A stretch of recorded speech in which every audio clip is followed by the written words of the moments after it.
Caterpillar ngayong araw. Ngayon ay July 17 dito sa Pilipinas.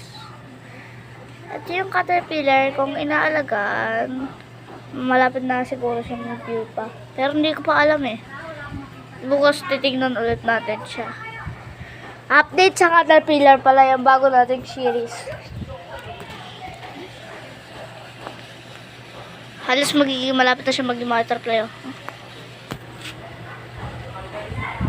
Siguro medyo malapit na nga siya. At saka may mga kasama din siya mga best, mga ayun. Teka, ano yan? Caterpillar din ba yun? May isang caterpillar. Dalawa yung caterpillar. Dati isa lang yun ah.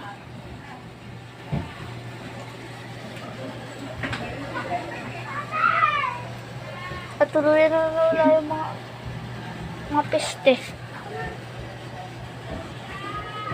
Hindi ko lang kung tawag doon, basta ano yun na nandito lang sila eh. O ayun yung caterpillar na malaki. Hindi ko lang kung caterpillar na malaki. See you guys next time.